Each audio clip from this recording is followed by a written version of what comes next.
Ang tagal na namin pinagplaplanuhan tong getaway na to. Finally, yung barkada nag-decide na mag-rent ng Airbnb sa isang secluded na island para sa weekend party namin. Ang ganda ng bahay. Grabe, parang pang pelikula. Stunning yung view ng ocean, sobrang aliwalas at may enough space para sa aming lahat. Friday afternoon kami dumating.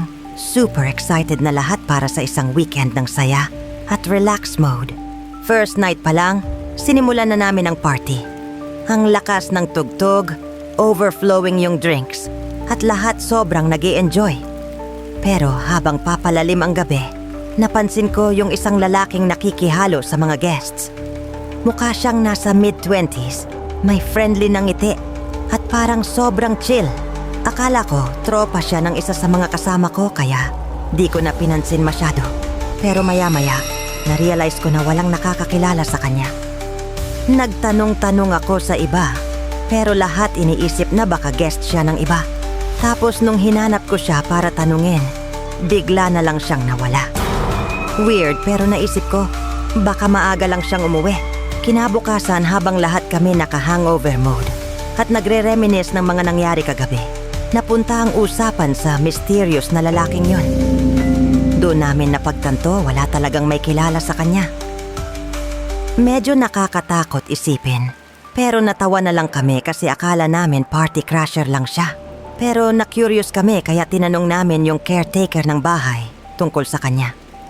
Si Kuya Caretaker, mukhang matagal nang nakatira sa island na to, tahimik na nakinig sa kwento namin. Nung na-describe namin yung lalaki, bigla siyang nagsalita ng nakakakilabot.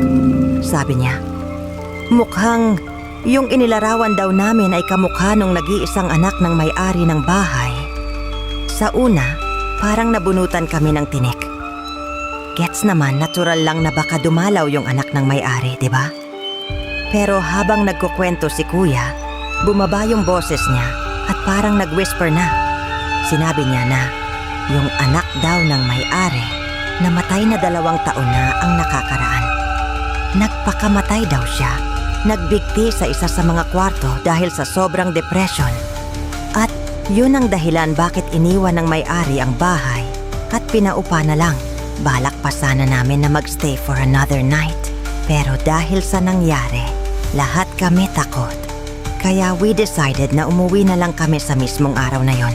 Pag-alis namin sa island, nagkasundo kami na hindi na lang pag-usapan ang insidente. Pero hanggang ngayon, hindi pa rin nawawala sa isip ko yung gabing yon. Minsan, naiisip ko pa rin, totoo ba yon o guni-guni lang namin? O baka nga nakasalamuha namin ang multo ng anak ng may-ari ng bahay?